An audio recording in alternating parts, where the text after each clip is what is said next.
Hello mga ka-farmlat, ay nandito po kami ngayon sa vlog 195 natin kung saan kasama po natin yung buyer natin kanina. Nang nag-tripping po kami dito sa 2 hectares na beach, na resort po. So ayan, nandito tayo ngayon sa portion ng may kubo.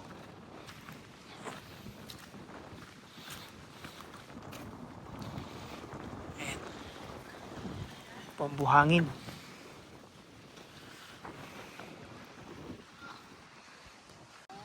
Ayan, nakabisita po ulit tayo dito.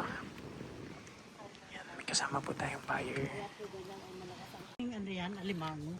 Po, may mga nangingilaw po dyan, may mga alimango dyan. Bali ma'am, yung dito itong portion na to ma'am, yan. Yan. Papunta doon, kasama yung mga yan, kasama yung mga mangganay, yan yung lot 4. Ito ma'am yung pagitan ng 3. Yan, papaganan. So ito. Just for me, yeah? This one is which number? 3. Lot 3, Lot 3. this is lot from here to 4. From here, going that way. Going to there. Okay. 33 meters frontage sa beach. Yeah. And that side, how wide? And 33 meters. 19 meters to the road. Mas maluang. Mas maluwang yung frontage natin. Sa beach. At ito naman po, mas malawak naman ang frontage nitong lot 4. Nasa 45 meters Ang harap. ang harap. Pero From ano po, yung nyug na yan. Yung may number na 5. Hanggang dun sa gilid dyan. Nasaan yung... Ayun po, yung nyug, yung nasa babang nyug. Oh. Yun. Hanggang dyan po ang lot 4. Maliit ang ano niya, beach road. Mula po doon, papunta dito. Maliit siya tingnan kasi nandito po tayo. Pag nandito naman tayo, malawak na po siya Ito tingnan. lang ang bakante. 3 at saka... 3, 4, tsaka yung 6 po doon.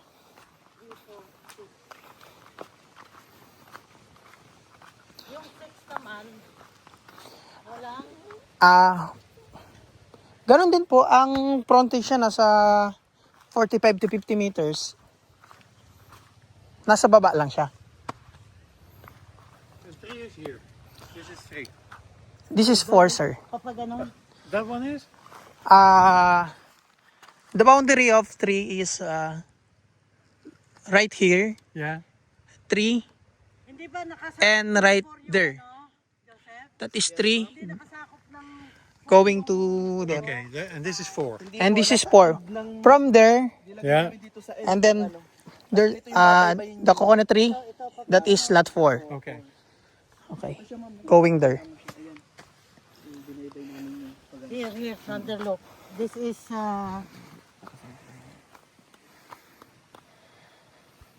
This is the lot plan, sir. Mm-hmm. This is the lot 3, which is that one. Yes. And then this is the lot 4, that one. So, the frontage of lot 3 is 32.68 meters and lot 4 is 52 meters. 52.30. Ibig sabihin, mas malaki yung... You sure that the frontage. house Yes, sir, here. The house is there. is not on this corner? No, this Sure? is lot 4, sir. Okay. Here. Hello mga ka-farmlat. Ayan, nandito tayo ngayon sa portion ng list 6. Ito yung palatandaan natin. So ito yung mga nyog. Andun po yung kalsada. Ayan, ito yung lot 5. Sold na to. So yung available natin yung lot 6. Ayan. Yun, may buyer po tayo dun. So, ito yung lot 5. Sold na po ito. So, yan po yung lot 4. So, makapal po yung buhangin dyan. Ayan. So, maulan. Ang daming lumipas na bagyo. Ito yung itsura ng property. Ayan. Kapal po ng buhangin yan dito. Ayan.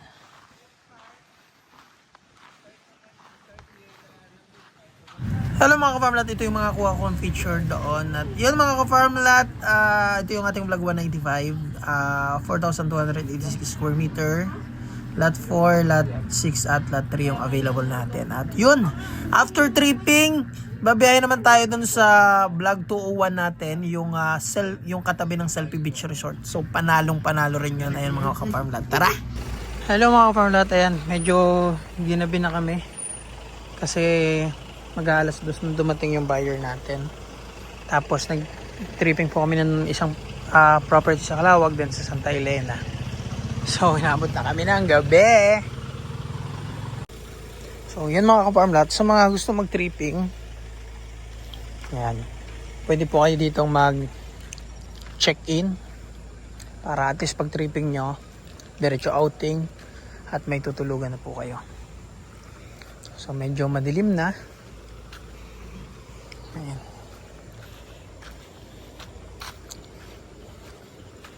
Ayan, may mga guest po dito. May mga guest sila. Ayan. So, ganito pala itsura niya pag gabi.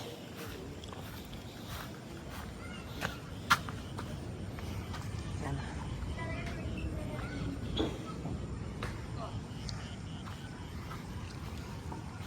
Selfie Beach Resort. Pagod ng biyahe mga ka-farmlat. Nag-aahon pa kami bundok, inabot ng ulan, tapos tripping dun sa beach. Ayan. So, ginanapan ng event ng birthday yan. Tapos ito yung ano nila. Yung function hall nila dito. So, yan yung buyer natin. Nag-inquire na po. Para mag-check-in sila. Ayan.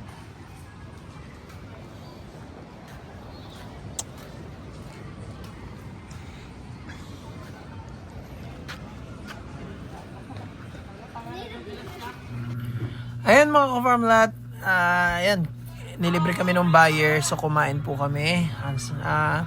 Ayos naman yung pagkain dito, kaya lang medyo matigas yung baboy, pero yung lumpia ba yun? Shanghai. Sarap po nun mga ka-farmlat. Ayan, at yun, bumalik po ako kinaumagahan para isama yung buyer sa property. Hello mga ka-farmlat, ayan, nakabalik na po kami dito. Ayan, natabasan na rin po dito, ito yung kalsada. Ayan. So ito na po yung hindi pa lang pulidong linis. So pinatabas-tabasan lang po para see-through. Ayan. Kita nyo po yung dagat. Ayan, may kasama po tayong buyer. Ayan.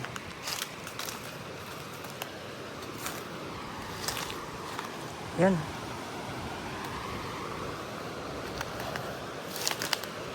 Punta ako dito. Oop. Ayan mga ka-farmlat. Nandito na tayo.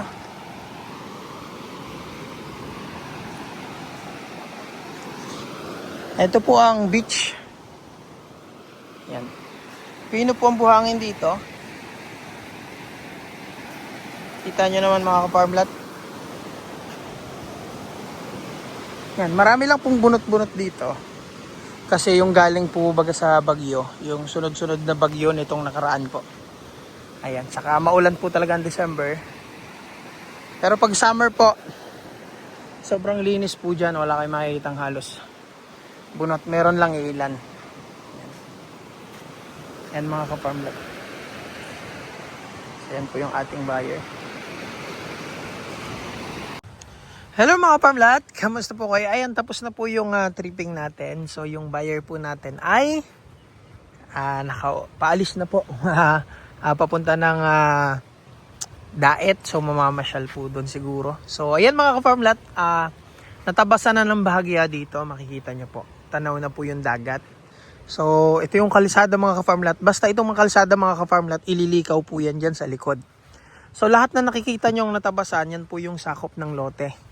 So yung wala ng tabas, yun ay hindi nasakop. So doon po i-reroute yung road natin para mas malawak po yung karagatan. So as you can see, natabasan pa lang po siya. So hindi pa na susunog yung mga natabas dahil pinapatuyo pa po. Ano po? So yan, pag na alis na yan, tas mapalabas na yung Carabao grass dyan. So ang ganda na po yan mga ka-farmlat.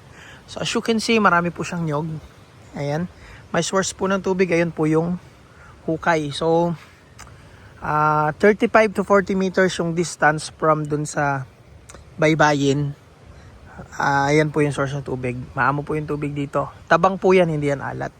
So, ito mga ka-farmlat yung start ng lot 1. So, yung nilagyan ko muna ng marker. Kasi ang sukat po nito ay first week po ng January. So kaya lang po nilagyan ko muna ng ganyan. Nag-pre-selling na po dahil para dun sa mga buyer na gusto kumuha ng 2, 3 lote, at least isa na lang yung title. So hindi na po magagayat-gayat.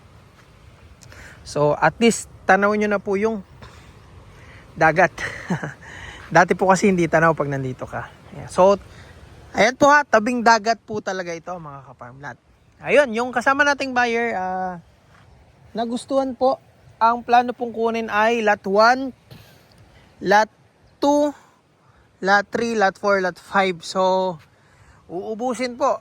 Pero, hindi pa naman po close deal. Ano po, kasi yung buyer, since sure buyer po siya at sanay po siyang mamili kasi mga investment. Marami po siyang nabiling mga property na mumura po noon. Ngayon, ang mamahal na. So, talaga pong nagbabay and seller po yung buyer natin. Marami siyang property na sobrang mura niya nabili noon. Tapos ngayon, sobrang laki na po ng tinubo niya. At nakitaan niya po ng potential to na maging investment. Kaya plano niya pong kumuha ng 5 lote para just in case na mabili niya, pwede niyang i-resell later. Pero, yun, sure buyer po siya pero tumatawad po, so hindi ko alam kung ano yung mangyayaring tawaran kasi syempre dahil 5 yung loteng kinukuha niya at yung gustong mangyari nung buyer natin yung escrow account, yung may tinatawag po palang bilihan, yung escrow account. So yung magiging bayad niya ay ilalagay niya sa bangko. Ano po? So both seller and buyer hindi po pwedeng kunin yung kabayaran unless na matapos lahat nung terms. Ano po?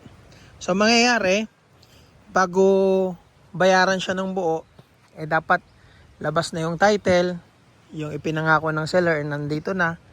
So, hindi ko po nakikita na mangyayari yon sa gantong sitwasyon. Kasi po, kung ano po kasi yung ibabayad ng buyer, yun na po yung gagamiting panggastos sa pagpapasukat, sa pagpapatitulo, at sa paggagawa ng paglilipat ng road. Ano po? Yun yung mga gagamitin, yung kabayaran. At sa pang-roll din ng lupa sa pagbili ulit ng seller. Kasi po, ang nagbebenta po nito ay small time developer naman. So, hindi naman siya malaking developer talaga na maraming pan. So, I think kahit sure buyer na 5 hektarya, pero dahil sure buyer yon, may mga buyer po na talaga na gusto ganun yung terms. So, hindi tayo ganun ka-excited ngayon kahit may short buyer tayo kasi doon sa sinasabi niya, parang imposible naman yun na mangyari. Ano? So, it's a matter of trust mga ka-farmlat. So, marami naman po tayong na-subdivide po ng mga lote dito sa seller natin na na-transfer na rin po sa mga buyer. So, kung ano pinangako naman niya is nagawa po niya. So ayan mga farmlat, upload na lang natin to ng bukod para may sariling vlog itong tripping natin para dito sa beach property na 1,000 square meter, each cut na 1.5 million sa katabing resort na Selfie Beach. So para yung property is patungkol lang dito. Ano po? Para doon sa mga inquiry natin, doon sa mga buyer natin na nag-i-inquire regarding dito. So pwede ko pong isend itong latest video natin. So kanina lang ko po yan binidyohan. Ayan.